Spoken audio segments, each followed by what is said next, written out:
Ok, c'est parti pour notre exploration philo.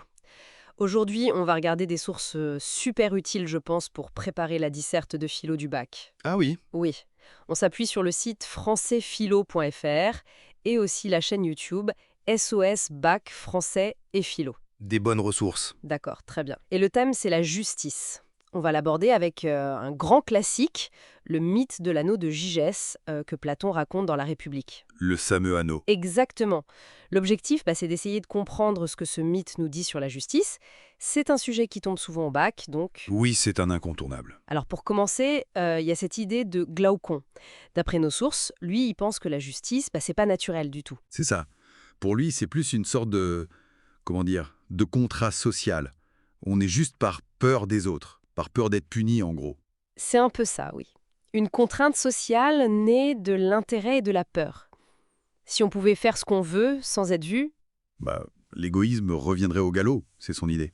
et c'est là qu'intervient l'histoire de Gigès, ce berger. Hmm, Il trouve un anneau par hasard, il le tourne et hop, il devient invisible. la chance. Ou pas.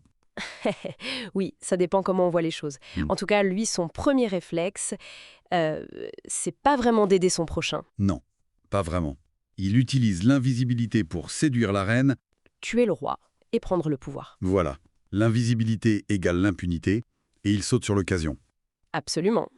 Et là où ça devient vraiment intéressant philosophiquement, c'est la question que Glaucon pose. Ah oui. Et dit, imaginez qu'on donne cet anneau à un homme juste et un autre anneau identique à un homme injuste. Est-ce qu'ils agiraient différemment? Et Glaucon pense que non, c'est ça? Exactement. Il parie que non.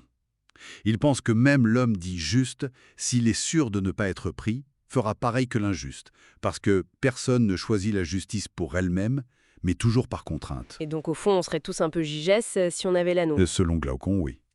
L'injustice semble juste, plus avantageuse, plus rentable individuellement, si on peut éviter les conséquences. C'est assez sombre comme vision de l'humanité.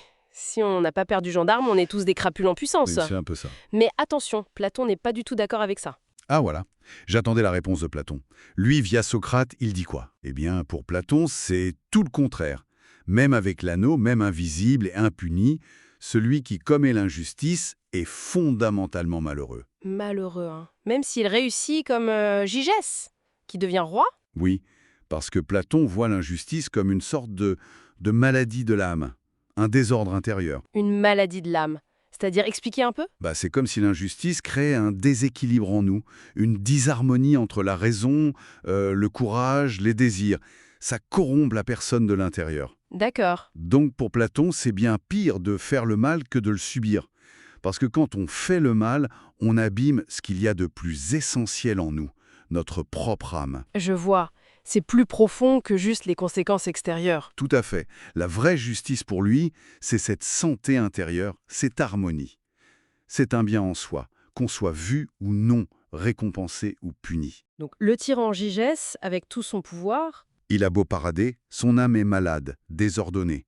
Il est esclave de ses propres pulsions. Sa réussite extérieure cache une misère intérieure, en fait. c'est un renversement complet de perspective. C'est super intéressant pour une dissertation, ça. Ah oui, c'est un exemple parfait. Ça pose direct la question, pourquoi être juste?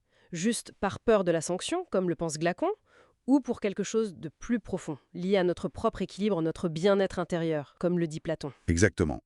C'est le cœur du débat. Donc, pour résumer un peu, l'anneau de Gigès, c'est comme un révélateur.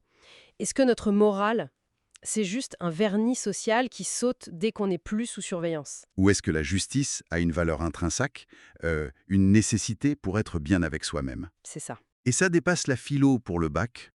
Ça nous interroge sur nos motivations profondes au quotidien. Qu'est-ce qu'on cherche vraiment? Le succès à tout prix, façon Gigès? Ou une forme de cohérence, d'intégrité, ce que Platon appelle l'harmonie de l'âme. Ça change la définition d'une vie réussie, finalement. Complètement. Et bon, pour finir, une petite piste de réflexion pour ceux qui nous écoutent.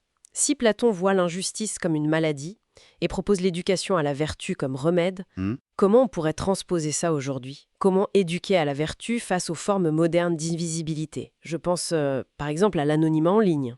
Ah oui, l'anneau de Gigès numérique en quelque sorte. C'est un peu ça. Ça peut lever des barrières, des inhibitions. Comment l'éducation peut jouer là-dessus? Bon, Vaste question. Une question essentielle, en effet. De quoi continuer à réfléchir après avoir éteint, enfin, après la fin de notre discussion.